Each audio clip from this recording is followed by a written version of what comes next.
And we are recording. Hey, good evening, everybody. I haven't seen a lot of you for like a week, so it's good to be back together. This is fun. I enjoy all of you, and I enjoy your responses and your input. And tonight we're meeting with Mark Moore, and Mark is a fine, art dealer in Los Angeles, specifically Culver City. And I feel like I've known Mark a long time, and I don't know where we first met. It might have been at some art fair that we both participated back in the olden days. Chicago Navy Pier? Yeah, probably. When did you first exhibit there? Eric Orr, too, came out for his opening in Chicago. Oh, that's right. Like 1984, 5? God, back when we were teenagers. Cool. All right. So we're meeting with Mark tonight, and Mark's been, running a really admirable gallery for quite a while, and we've spoken with other art dealers, but I think it's always interesting to see the things that are similar and things that are different with each other. And, Mark, one of the first questions that I'm always interested in asking is, I'm interested in, somehow we're all more equal if we talk about high school, and I want to know where you went to high school. And then I want to know how you got from there to being the best dealer in Los Angeles, and, how you got interested in art and the stops along the way. So let's start there. Well, okay. I went to University High School in Irvine, California. That's in Orange County, about 15 miles from Disneyland. And where I grew up at that time in the early 70s, Orange County population was about 300,000, and now it's 4 or 5 million. So there was not a lot to do there, a lot of orange groves. And so basically I got interested in art in elementary school, junior high school. I was the only art student on my high school football team.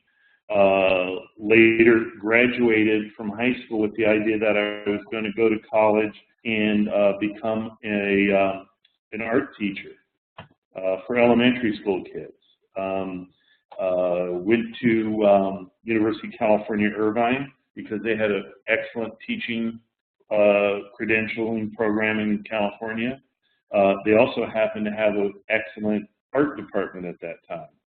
1975, when I graduated high school, UC Irvine had on its staff people like Craig Kaufman, Tony Delap, Jerry Anderson. Was Bob Irwin there then? Irwin was had just left as the head of the graduate school. Okay. Melinda Wirtz, who was the head of the department, was the original disciple of Light and Space in California, hiring a lot of light and space people onto the faculty.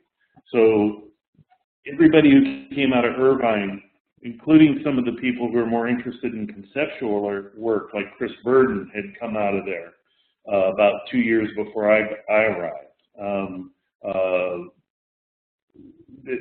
They were very keen on conceptual art, video, light and space, and that was kind of the Kool-Aid I was drinking going through college.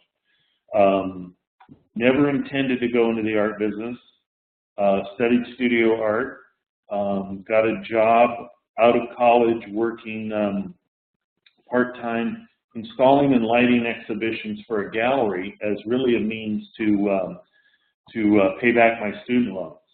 And as I was on the ladder, lighting and hanging work, it turns out people would walk in and my education background came out, the teacher in me, and I would start to talk about and educate people about the work that I was hanging in the gallery. And one thing led to another, and then people would say, well, you know what, I'd like to buy that. And I got kind of seduced into the gallery world, so to speak. But all through my life, I worked my way through college selling stereo equipment. I love music, and you could work nights, work around your school schedule, and you could hang out with cool people who would come in. So I had this long background of both sales in wanting to be in the art world, and the two basically collided in about 1984 when I opened my own gallery with a $5,000 loan from a buddy of mine who became my partner for the next 10 years.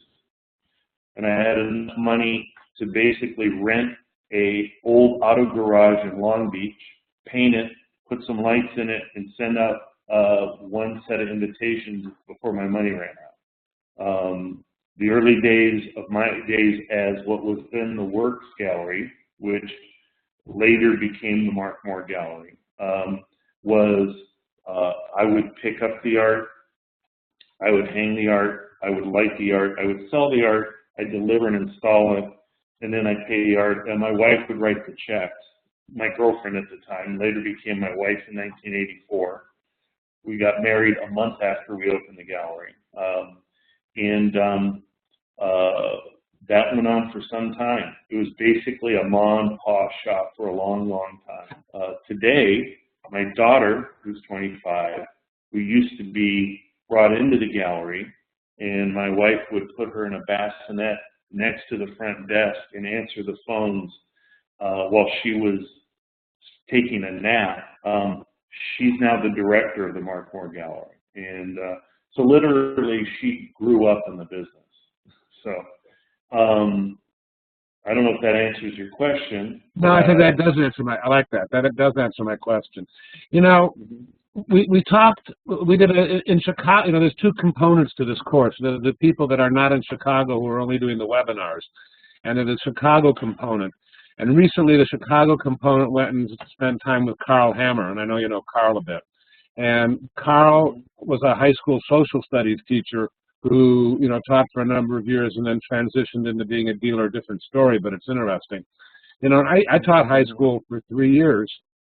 Do you think there's something about being a dealer and educating your clientele and your audience? Do you think that's sort of common or not? I think that definitely. I think the best dealers are good communicators, and the best communicators are teachers. I always talking to my daughter when she was interested in coming into the business. You know, it's easy in the art world to fall behind a wall or the crutch of using art speak to camouflage, you know, or intimidate collectors, or camouflage your lack of knowledge in terms of art. It takes someone, I think, who's very skilled to try to make complex issues and ideas simple and easy to understand and engaging and compelling for people who might have an interest in whatever it is they're looking at. I think some of the best dealers I've known had that skill, along with some others that, like the willingness to be able to connect to people on a human level, to make something, to tell stories. I mean, everybody wants to know where a piece of art came from or what the idea was about that generated that piece. And I think being able to communicate that makes that work of art even more special and more interesting to many people. When I had an art gallery, I was fairly influenced by this LA light and space aesthetic. And, you know, Bob Urban has always been one of my favorite artists. You know, and there were others that disappeared. I mean, like George Geyer I really liked a lot. I don't know what the hell happened to George. Do you remember him? Did you know his work? Oh, yeah. I see him every now and then, too. I showed his work at my gallery for a period of time. Give him a kiss for me. He won't. I don't know if he'll remember me. Now, but as a dealer, did you embrace that sort of common California aesthetic when you began your gallery in the early 80s, or did you? Absolutely. Yeah, when I opened up my gallery in 1984, because I was 25 and I didn't know any better, the first artists that I called to ask if they would show with my gallery were all my old teachers. So having grown up in the Church of Light and Space at University of California, Irvine, some of the first shows I did were with Craig Kaufman, Larry Bell, Laddie John Dill, Charles Arnaldi, Billy L. Bankston. Larry Bell introduced me to a friend of his named Eric Orr, who had just come from showing some of his water and light pieces at the Venice Biennale in 1984. That relationship led to an introduction to Peter Alexander, who is having somewhat of a rediscovery in his work right now. So is Laddie and some of those other guys. Yeah, I mean, Pacific Standard Time out here in LA is taking all the people that I used to show that were somewhat overlooked at the time in the mid 80s and recontextualizing them, and all of a sudden it's the second coming. And it's for the most part, it's nice to see people give artists their due. For a long time, nobody cared about John McCracken when I showed him. Nobody cared about John McLaughlin when I contextualized him in an abstract painting show and showed him as kind of the pioneer and the grandfather of minimalism. These are all West Coast artists. I mean, everyone knows Ed Ruscha. Outside of that, there was another whole community of artists, from Joe Good to Kenny Price, that were more or less overlooked.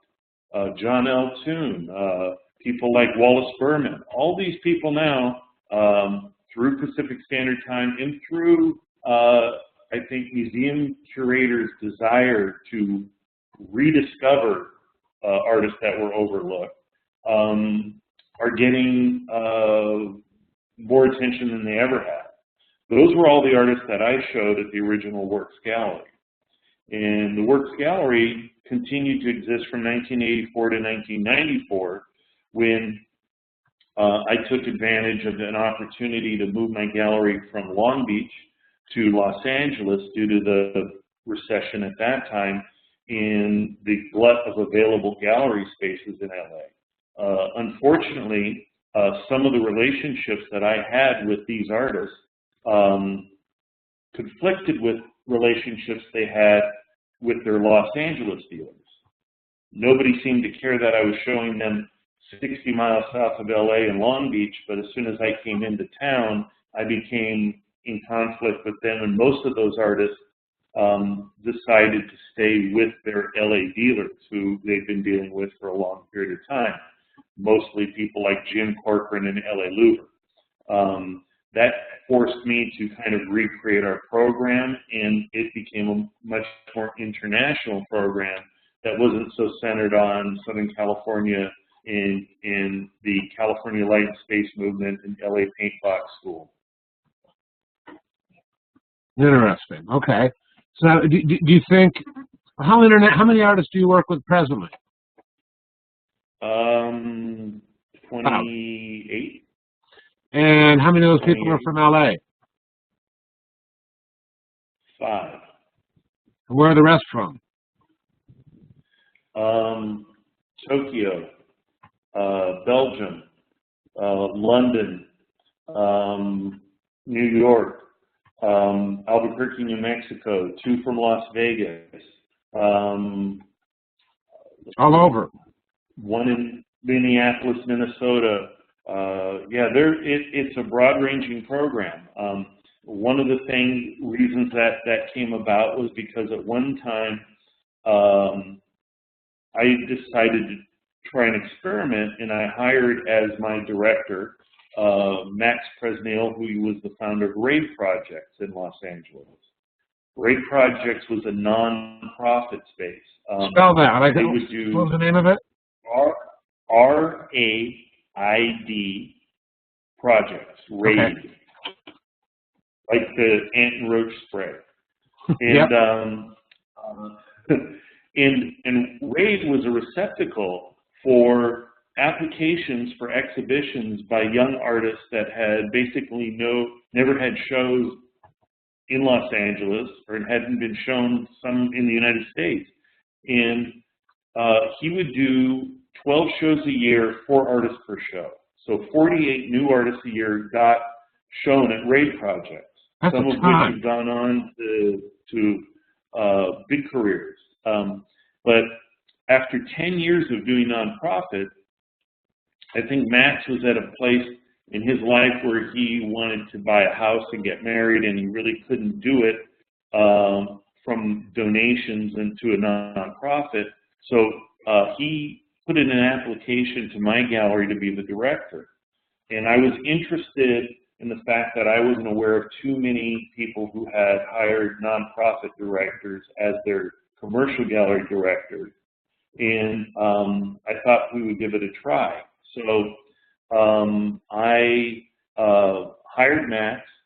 First day he came into work, he walked in with 500 artist packets and said, all right, let's start looking at these. These are everybody that's applied or shown at my gallery, grade projects for the last 5 years.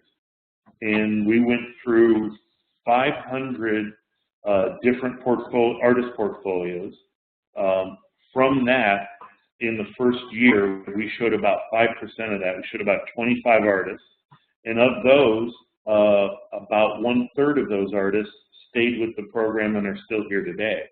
But they had these proposals for shows, these applications, these submissions had come in from literally every corner of the world. I mean, from Iceland to Italy and from Bangkok to Burma and everything in between, including all 50 states. So that's when the Mark Moore Gallery program really started to grow and spread out. And it was at a time from 2004 to 2008 where competition for good young artists was stiff. You had dealers in New York going with limousines to the graduate schools at NYU and Yale and taking artists and whining and dining them to try to recruit them for their programs in New York. We had a similar thing going on here at UCLA, at Claremont, at Art Center, at Cal Arts for the best students coming out of those programs. So this was a chance for us to stop standing in line for good young artists and find them in unexpected places. Who would know that? Go ahead. No, I was going to interrupt. Go ahead. I'll finish your thought. Well, I was saying, who would think that that an artist who was working as a commercial cartoonist for Max Groening and Fox doing animation stills for The Simpsons would also be an extremely talented abstract painter coming out of Dave Hickey's program at University of Nevada in Las Vegas. What dealers really paid attention to UNLV as an art school? Nobody did, but people were paying attention to Hickey. Who was that? That's what's his name? Your star with the stripes? That's Tim Babington. Yeah, Tim Babington was. Yeah, and Tim came to me out of UNLV when Dave Hickey called me up on the phone and said, you know, there's this guy you should look at. I think he's pretty good. And called Tim, talked to him on the phone, looked at his works online. It was his works, if you know it, are sprite paintings that have very atmospheric airbrushed bands to them that all relate to musical composition. I told him I really liked the work, but I really needed to see it, and I was just getting ready to go to an art fair in New York, and I really didn't know when I'd have the time to get out to Las Vegas. Tim loaded his entire graduate school show into a U-Haul truck and drove it out to me in Los Angeles. So there you go. There's one right there. Are you doing that? Some more. Yeah, I'm doing that for us. So he brought his entire graduate student show out to Los Angeles in a U-Haul and drove up to the gallery on a Saturday, opened up the back of the truck, and pulled all these paintings out and laid them in the parking lot. And I'd never given an artist a show on the spot before, but I did for him, and he's been a great success story. He has work in the Museum of Modern Art. He's in about 20 major public collections. He has a piece in the Albright Knox. He's doing very, very well. He just received a major commission from the GSA, which is the Art in Public Places Award for the government, for a 100-foot mural in Portland. He just is in finishing stages of a major outdoor sculpture in Las Vegas at the new Smith's Performing Arts Center, which is a $1 billion performing arts center. He's got a 20 by 80 foot outdoor sculpture there. He's one of the really wonderful success stories that I think we have at the gallery, and it was great to see because basically he was doing cartooning as a way to work his way through graduate school so he can get a shot. www.Klein. Could you give me that address again? It was www. Hold on, I gotta fix Les here. Okay. What was the question? Klein artist. Hold on. Keep going now. There's not a question. Les is trying to get in, and I'm muting him, so we don't. He's trying. I don't know. He's got a problem. Okay. So how many artists have you taken on in the last, let's say, 24 months? Not too many. I'll tell you. In the last 24 months, we moved into a new space here in Los Angeles in January. I purchased a building in Culver City that was formerly the Billy Shire Gallery, and it was built as a baby bottle factory in 1925. I just spent a year refurbishing the building, and we moved in January, and sort of with that move, we took on a number of new artists to kind of reposition ourselves in the Culver City community.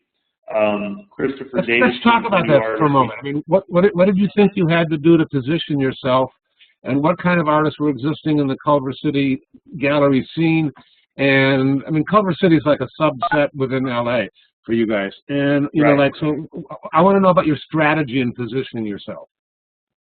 Well, I mean, we've always been a gallery that's been about young artists, finding emerging artists and showcasing many of the artists before they are maybe shown anywhere before. I mean, we did, you know, we were showing Gerhard Richter in the early 90s before Richter Mania took place.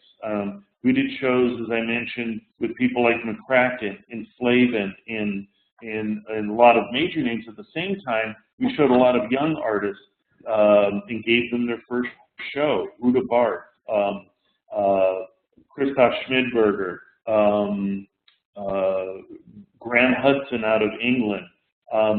So the whole focus of the program has always been about the emerging artists. At the same time, you know, we have a couple people like Vernon Fisher in the program who's been in 3 Whitney Biennials, which is nothing to sneeze at. But in moving to the new space in Culver City, we really wanted to try to broaden our program a little bit into not just being a place noted for good painters. So we have added 2 video artists in the last year. We added an artist that does mostly installation and video. To name a few of these people, like Christopher Davidson is new to the gallery within the last 6 months. Jeremy Fish, who comes out of a street art background, is new to the gallery in the last year. People like Kyle Johnson, who is a local LA artist who does mostly installation work and constructions, is new to the gallery. OK Mountain, which is a collaborative of 10 artists from Austin, Texas, who work together as a team and do mostly installation, video, and sculpture, are new to the gallery within the last month. We also added this year David Rathman, who used to show with Mary Goldman in LA, and I'm certainly not above picking on the bones of galleries that have closed, as hers did, and his work is fantastic. He is not an emerging artist, but he's a very talented mid-career artist that I always liked, and when she shut her doors, I invited David to join this gallery. How many different ways are there that you and these artists found each other? How many? Oh, well, I mean, as far as The traditional sense is that you submit an artist portfolio to a gallery and they see it and they like it and they call you and they want you to show. Probably that's happened twice. You know, most of the time, the artists that I meet or that are in the program were usually recommended or introduced to me by a curator, another dealer, or a major collector who collected the work and turned me and said, here's someone you should look at, you know. I mean, there's ways that artists can get out there so that's more likely to happen. Doing your work at Raid Project or any other artist cooperative, you know. As long as the art is out there and people are working, there's a chance that this can occur, you know. Stephanie Washburn, who's an artist we picked up in the last 2 months, she was brought up to me by Peter Alexander, who I bumped into at an art opening, and we were chatting and catching up, and he mentioned that he had seen some work that he thought was really terrific by this great new young artist. Gave me her phone number, I called her, we set up a studio visit, and I was knocked out, you know. Theodore Voronoff, another artist we've picked up in the last 2 months, came to me because David Pagel, who is the head of the Claremont Graduate School, had awarded him the Claremont Prize or whatever for top student of that of 2008. Called me in 2009 and suggested I go look at his work as well because he thought the guy was the real deal and that maybe one of the best students he's seen in the last 10 years since the last person he had as a student, which was Tim Babington. So people come to you all different ways. Ben Wiener is an artist who was recommended to me 2 years ago by Harry Philbrook at the Aldrich Museum, who put him in a small group show and was really impressed with the work. And I was out there because one of my artists, Todd Hebert, had won the New Talent Award that year. And I always ask everybody, I'll ask you right now, what have you seen lately that really knocked you out? And please let me know. You know, I'll send you images. I'll send you images in the morning. Okay. I see. Yeah. So yeah, of all the different artists in our program, if there's 28 artists, they came to me probably 20 different ways. But the most common way has been through the recommendation of a curator, a critic, or another artist. Okay, now, I get the sense that you've always worked with 28 artists plus or minus. So that if you've taken on this many recently, you've divorced, parted with, you know, a number of artists too. We don't need to name names, but how do you do that? How does that happen? How do you make that decision? That's really difficult. Sometimes the artists divorce themselves, you know. Sure. Christoph Schmidberger, who's somebody that I found showing his work in Miami in 2002 in a hotel room, rose to a certain level of prominence where his work went from selling a large-size painting for $2,500 to where we're selling them for $60,000 each and had a waiting list.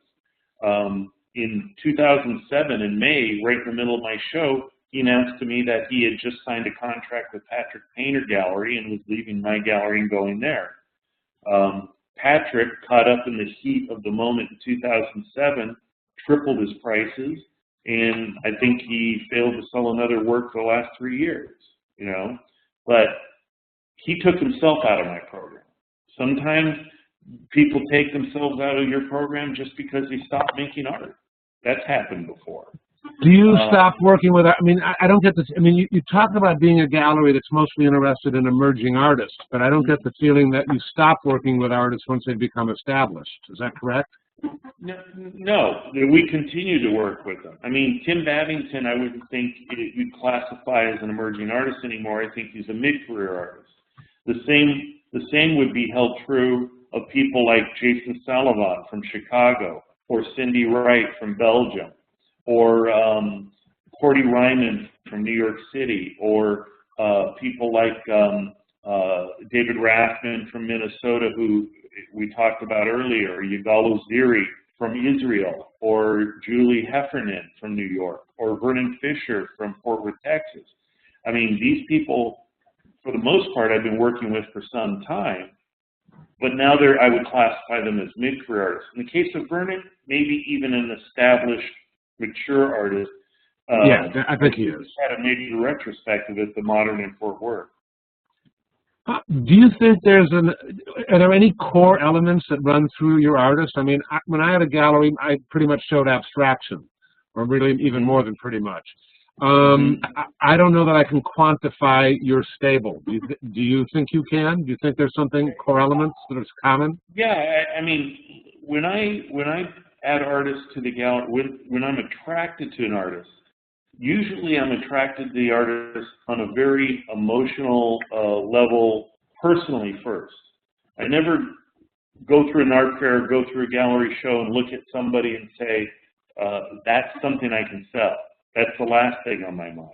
I'm looking for something that you go, oh my God, wow. And if you get that visceral response, then it's up to me to try to convince other people they should look at this artist, because I'm passionately involved with it. I'm committed to it. I feel like I'm an ambassador, a missionary for that artist's work. I'm really trying to convert people to look and share that experience with me.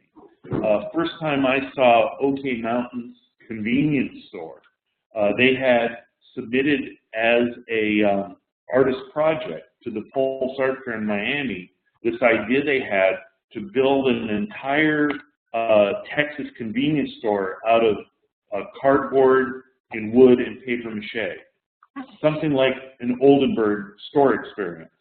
And then they were going to dress up as convenience store clerks and work it the entire time of the fair.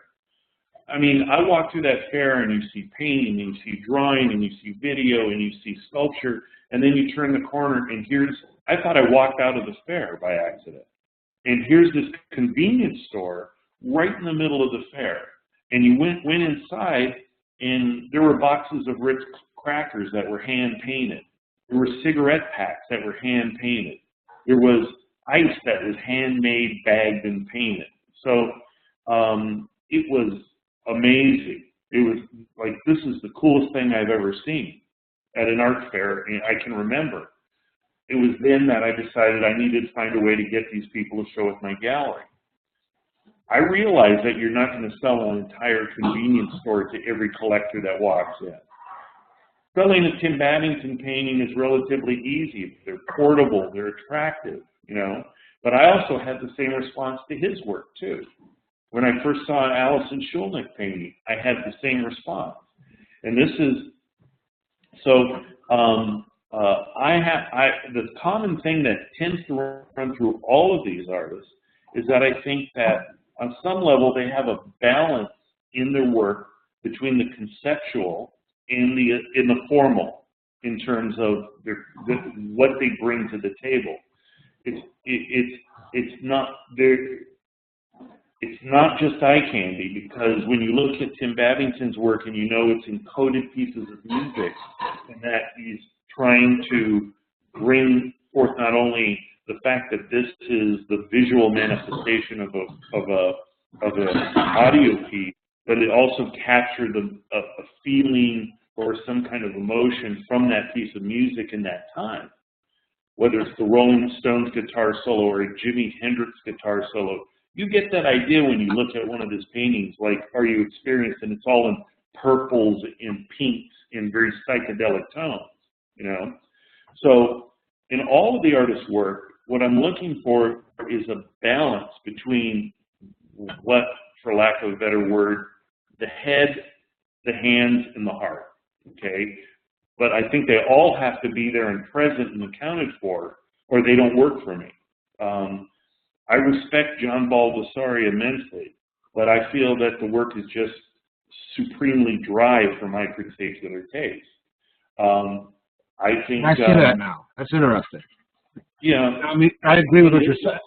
Go ahead. Yeah, I'm sorry. I mean, I grew up in a time where conceptual art was king. I think that it's very hard to pull off a piece of conceptual art that also has some kind of soul at its core. I think Chris Burden probably comes closest. You know, if you look at the piece he just did for LA County Museum of Art with all of those light poles, it's not only beautiful, but it's interesting. And the concepts behind it, which are almost a history of Los Angeles told in light standards, it's fascinating. I mean, on the other hand, you can look at painting, and I think Gerhard Richter is a good example of who I might put at another cornerstone of my gallery, because his work is not only formally well crafted, but there's always an idea behind it. There's always concepts that bubbles up from below the surface in his painting. Where someone like Agnes Martin might be so dry that, while I respect the work greatly and it's beautiful and formal, it just doesn't have enough heart, soul to me. I guess if you were talking about what film director would best represent the work in a gallery, maybe it's Oliver Stone, you know, because there's always a message, and the shit's always cool to watch too. It's fun to look at. So, yeah, I mean, he's got a more subversive agenda than you do. Let me shift gears here a little bit, Mark. What do you do as an artist, as a gallery, for your artists? What do you think a gallery's responsibility should be as manifested by you? I mean, most of my artists would like the gallery to do everything that they don't want to do. Fair enough. To make the work. I mean, I have artists that clearly that has been their mandate. Here's what I expect. Here's what I want. I want to be in my studio working and painting, sculpting, and making art, and you do everything else. I want you to pick up the work, sell the work, deliver the work, account for all of my checks, and I just want to be left alone to do it. And I have artists that that's the mandate. Do you do that for them? Pardon me? Do you do that for them? Absolutely. That's what they want. How much shipping do you pay for? Well, I mean, it all depends on the stage of the career that you are with the artist. I mean, early on, if you're selling work at a very low price range, what usually I do is I ask that the artist pay to get the work shipped to me, and then I'll ship it back if it needs to be shipped back. We're sharing in that. Naturally, as an artist's career progresses, their prices of their work should be escalating to a point where when you make a sale, you can absorb the shipping both directions. You know, I might do that for Vernon Fisher, where a brand new artist like Peter Voronoff, he's loading his work in his pickup truck and driving it out here, you know, because we're at a stage where his paintings might be a couple $1,000s. So there's not a lot of money to be split for shipping and other expenses. The golden rule that we try to have here with our artists at this particular gallery is I view our relationship with our artists as business partners. Treat me like you would want to be treated. If we can share in some things, work together, we can equally profit, and hopefully we can grow your career for you through our hard work and effort, our staff, our space, and our connections. Do you spend energy on all artists trying to get them exhibitions out of town? Absolutely. I think so. You see that's part of your job. Absolutely. I mean, one of the most influential relationships I had early in my career when I was in my late 20s was I was a volunteer at MoCA during Robert Therian's exhibition in LA. Robert Therian at the time had just joined the Leo Castelli Gallery, just left Ace Gallery in Los Angeles, like a lot of people did. But working with the Brundage girls, Patty and Susan Brundage, who are the co-directors at Castelli, and working with Leo, they had a very magnanimous approach to the way they dealt with their artists. They felt that all boats would rise in a rising tide. the more the work got seen, the more it got written about, the better it was for all the dealers that were involved. So we feel that it's part of our responsibility to be a constant advocate and agent for our for our artists, and try to engineer and connect our artists with other dealers for shows around the world. Because at the end of the day, we can't show Tim Babington every year. There's many reasons that would be a bad business decision. If you find him in exposure, are you getting a percentage? Well, for example, I introduced him I actually introduced the work to Jack Shaman in New York. I put that relationship together. Jack gave me 10% of the sales from their first 2 shows. After that, he asked if it wouldn't be appropriate at this time, since they had proven themselves to be a reliable partner and had proven themselves to be trustworthy in terms of artist payment, and had proved to be a good venue for the artist in New York. Excuse me, I got to make sure that.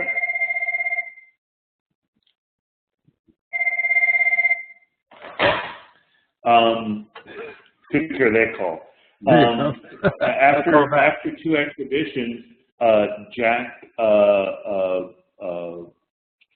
asked if he couldn't work with the artist directly, and given his good performance and behavior, we thought that was a fine idea. So I stepped out of that equation at that time. But most of the art shows that we put together, we view our role as a chaperone for our artists for maybe the first show or 2. Once we see that a dealer has proven themselves to be reliable and honest and have integrity and be forthright and treat the artist well and sell work and perform well and work well with us, at that point in time, we will sometimes suggest that we step out of that relationship and let them operate independently. Other artists ask me to stay involved with another dealer infinitum, for as long as the relationship lasts, because they don't want to deal with distribution of inventory, collection of funds, consignments. For 10%, it's like having a staff on hand, right, to handle all your business affairs. So it really depends on what the artist wants. Gotcha. I'd like to open this up to the folks in the audience in a second, but I want to know about first, while you guys conjure up your great questions, I want to know about resale. What's your attitude about resale of artists' work you represent, and what about resale of artists you don't represent? Well, I do quite a bit of work in resale of artists that I don't represent. In fact, most of the bills in this gallery for the last 25 years have been paid by those transactions. You can show a new artist like Fyodor Voronov, and if his paintings are $2,000 each, you can sell 100 of those, and you may not pay for an exhibition. So, or taking them to an art fair, or the expenses that you incur promoting them.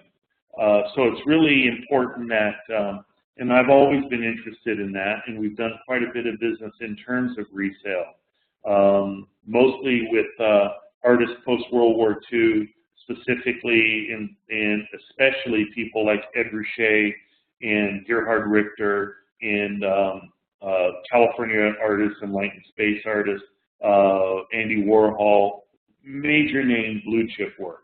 And that's a whole nother talk show. As far as resale of the artists that we represent, whenever I sell a work of an artist I represent, I give the artist 5% of the profits from that sale. That's the California residual royalties law, right? It doesn't matter where they live.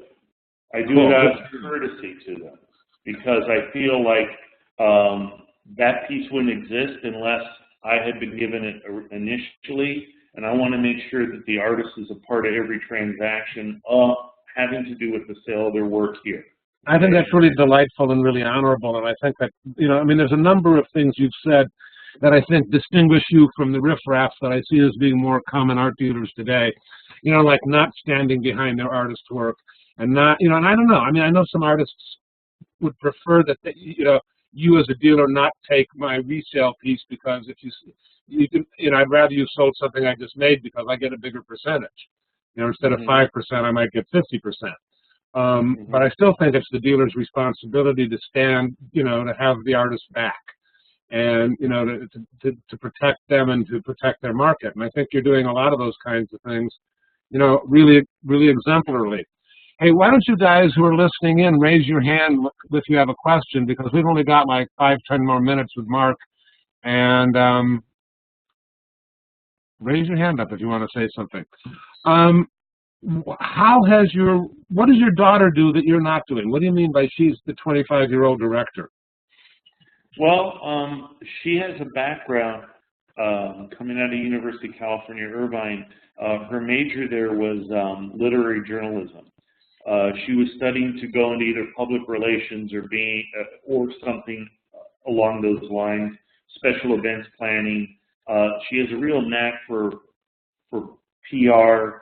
She's a great writer, and she's a great organizer. These are things that, as a gallery director, come in very handy. She also has minor degrees in art history and business, which come in handy because she also does our bookkeeping here as well and does some of our financial planning. She's also currently going now for her master's program in curatorial studies at Cal State Long Beach, because they have a program there that's headed by Christopher Miles, who used to write for her, still does for our forum.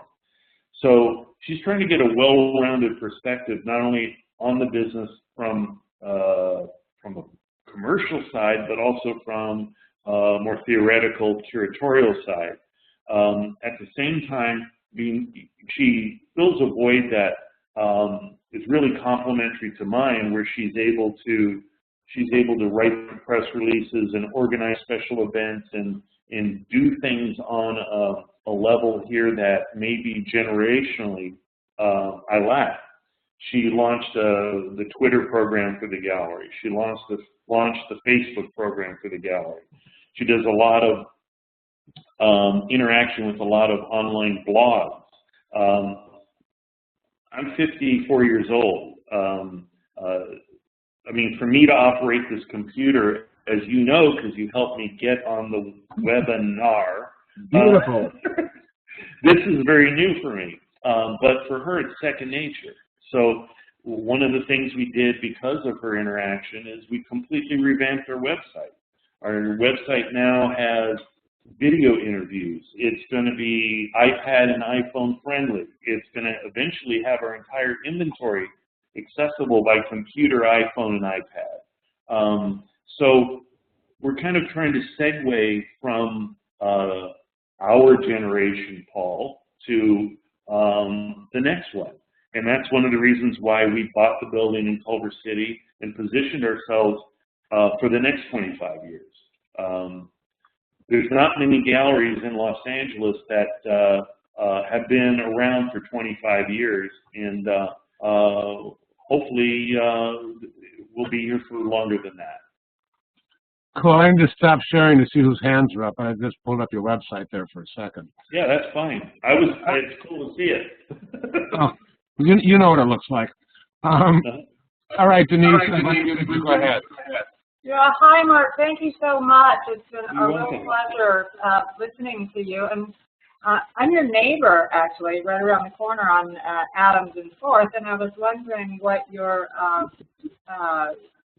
gallery policies are as far as just popping in and saying hello and seeing the space. As far as submissions go? Well, not submissions, but to see what you're doing to see if I want to submit. Not just directly submitting. Yeah. I actually sell my work and for, you know, a higher price than what you've quoted so far, but I'm still interested in your space and what you're doing, and I think a face-to-face would be far more appropriate to have that conversation than over a webinar. So I was just curious what your policies are for that kind of retrospect. Well, our doors are open between 11 and 6, Tuesday through Saturday, anytime. You drop in. I mean, I'm here up at the gallery on Wednesday, Thursdays, and Saturdays. My daughter's here all 5 days that we're open, along with my assistant director, Matthew Gardocki, who came from Patrick Painter Gallery last August. The staff here are really nice people. That's one of the prerequisites that we have. And I'm not coming to see them. I'm coming to see you when you're there. So just tell me the simplest thing. You're there when, and when is it okay just to pop in and say hello? Wednesday or Thursday between 11 and 6 would be great. Thursday between 11. Wednesday and Thursday. Wednesday or Thursday. Nothing like a bossy artist, right? Yeah. No, thank you Denise, so much. I really thank enjoyed you too. I'm muting you again, and I'm going down to, wait a minute, somebody was up, Suzanne, you're next. Go ahead, Suzanne. Mark, I want to thank you for your presentation. I live in a remote part of Wyoming, and I'm currently in the process of investigating the idea of being represented by a gallery. I've been an artist for 30 years. I got out of undergrad school at a time when I really didn't want to embrace some of the more commercial aspects of an art career, but I've, you know, I would like to do that at this point in time. And I heard what you were saying, that most of the people are either referred to you by, you know, curators, or, you know, someone who just says that they've, you know, been to a party and they saw this great work or that kind of thing. Do you have any thoughts on how someone who's in a remote location can kind of maximize the possibility of having an opportunity to show their work, like let's say in Los Angeles or New York or that kind of thing? I'll have to, give me a second. I would say that one of the very important things for an artist to do is keep getting the work out there.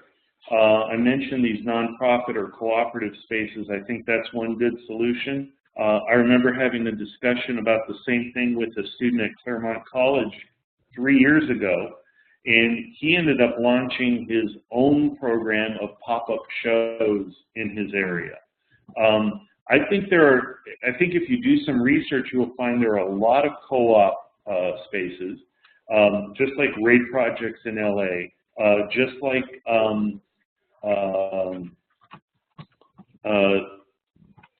Orange County Center for the Contemporary Arts in Orange County. These are ones in California, Lace in Los Angeles, LA Contemporary Art Exhibitions. Do some research on nonprofit spaces, put in, send them a disc, send them information, see what comes out of that. You know, it's a little bit like being an actor. You've got to just keep auditioning, and hopefully any work is good work, because eventually you'll get seen or noticed, or someone will write something that could lead to a relationship with a dealer. There's a local artist in Chicago named, I think, Matthew Erie, who is a very emerging artist, and through some turn of events, he got picked as the artist, the exhibition to note in a magazine called The Week, which is put out. And I saw that article, and from that, I called Matthew and I asked him to send me images. You know, you never know who's watching. You never know who's looking. Just keep getting out there, keep doing the work, and keep submitting, and keep showing as much as you can. Mark, do you think an artist should show as much as they can, or should they only show where the context feels appropriate? Boy, I think at this stage in the game, if you're starting out, if you're an actor and they want to give you a role holding the spear on Broadway, I take the spear and I'm on stage. You know, players got to play. And I think that once that you get to a point where you have something of a bio and you have a history, then you can be a little more selective in what shows you take or turn down. And of course, context is important. You know, as you go along, just not any show is going to be beneficial to your career. You want to ideally contextualize yourself with artists that are going to complement you and raise your career up by association as much as possible. But initially, any show is a good show. In fact, my daughter has put together another sub-project here at the gallery called 5790 Projects, because our gallery's at 5790 Washington. And her goal is to give artists that haven't shown their first show in LA, because we're limited how many exhibitions we can do a year now. We have a project space and we have a main gallery. We can do 7 shows a year in each spot. That's 14 shows. She's doing pop-up shows that last for 1 week in alternative spaces around LA, and she just closed one on Sunday that was up for a week that had 6 artists that had never shown anywhere before. 5 of them were out of the Claremont Graduate School. So on our website, there should be a link to 5790 Projects. That's also a place you might want to submit work to as well, and see if something can come of that. Yeah, I think this is really cool, Mark, because one of the things that, we illustrate by doing these webinar conversations is that you people are all really accessible, and so many curators, so many artists, everybody thinks that the curators aren't accessible or the dealers aren't accessible. And I think you're demonstrating pretty clearly, that you are accessible. So, thank you about that. I think I'd like to take 2 more questions because we have another webinar after this, and I don't want to cut that one too short. I want to go to John next, and then Lane, and I'm going, Lane, I know your hand was up before John, but I don't want to do too many women in a row. I got to be politically correct and pick on John here. John, you're unmuted. Go ahead. Thanks, Paul. Mark, great presentation. Talk, if you will, and Paul, you too, about submitting work to juried shows. Well, juried shows, file under the last statement I just made about showing it. They're another means of getting your work out there. I think really they're a thinly disguised way of getting the juror to see your work. Usually for these events, they usually invite a gallerist or a curator. So subversively, they're really trying to get them to look at your work, even though you're paying to get them to do so. And hopefully they'll put you in the show, and if you're very lucky, they'll be impressed with your work, and then that might lead to something. But you can't hit a home run if you don't step up to the plate, and that's just one more way to play ball. Thanks. I think I agree. And Julie Rodriguez-Widholm, who's a curator at Chicago's Museum of Contemporary Art, said pretty much the same thing last week. And I would have said, I've enjoyed a bunch of exhibits, and I think previous to listening to her and Mark, I would have said, nah. But, empirically, listening to Julie, who says that artists have gotten on her radar because of exhibitions that she's participated in jurying, and Mark saying the same thing, I've changed my mind. I'm not, you guys aren't the only one who learns stuff in these webinars. I've learned that too. So I agree with Mark. All right, Lane, let's hear from you. And go ahead. Hi, Mark. Thank you very much. And I was just wondering, as a beginning gallery back in '84, how did you find or create your audience? Did I what? How did you create your audience? Yeah. How did you find an audience? How did you get one? How did you make a friggin' sale? And you know what? Being in Long Beach was even harder, because I had this idea that I was going to service a community that had no galleries and somehow be a pioneer in that. I just found it was a harder road to navigate. I remember starting out, and I started by how desperate I was to just get bodies into the gallery. I started sending invitations just to doctors listed in the phone book, thinking, well, gosh, who needs art? Who's got money these days, Little by little, the gallery got written about, reviews were made, people from the museums came to visit, and then I started to develop the list. But most commonly in the art world, I think people steal these lists.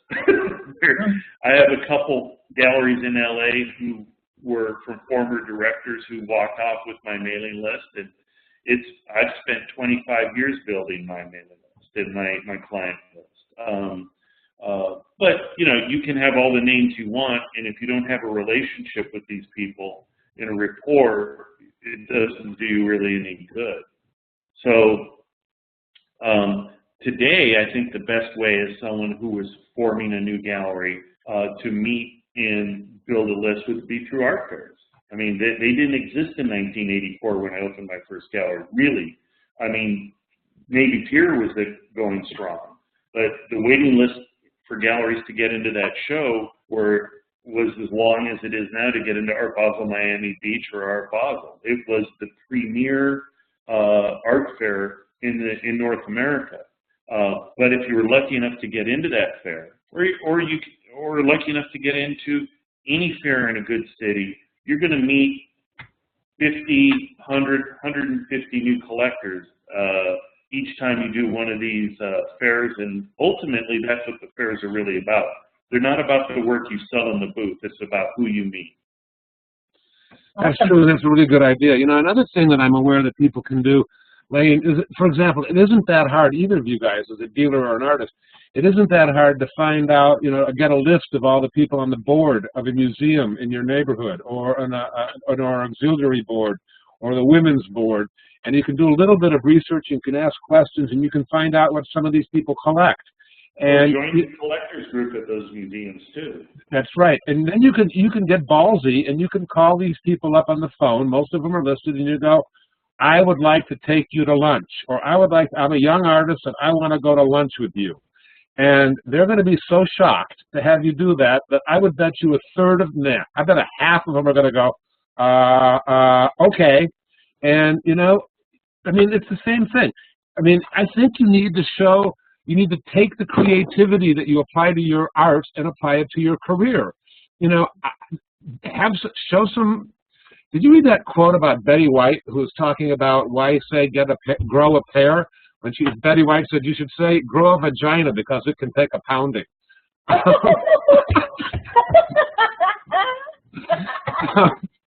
My dear friend Betty White, you know, God, I'd love to meet her someday. But regardless, you know, so I don't want to say grow a pear, but I mean, you know, have some moxie. There we go, a nice euphemism. Have some moxie, and yeah, Denise just suggested chutzpah. Have some, you know, get your ass out there and make some contacts. I want you guys to call up some people on museum boards and ask them to go to lunch.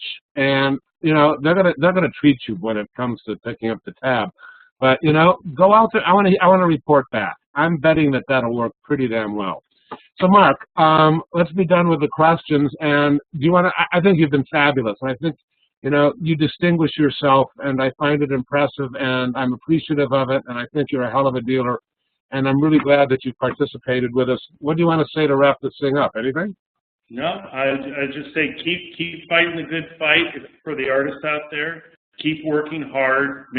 Right now, it's not an easy time in the art world, and what I tell my artists is the only way you're going to distinguish yourself in this environment is if you just make the most amazing art that anyone's ever seen, you know. So take some chances, dial it up, shoot for the stars. I mean, this sounds like a cliche fest right now, but nothing but the best that you can do is going to be worthwhile in this environment. So you're echoing what I say. You know, I call them aphorisms, but you know, maybe they're cliches. So I'm unmuting everybody so that we can all give you a nice standing ovation here. Hold on. Okay, we're all unmuted. Mark, thank you very much for being with us. You did a great job. You've mastered the internet. Go home and brag to your wife and daughter. Thank you so much. Say goodbye. All right. Goodbye. Thank you, Mark. You rock, baby.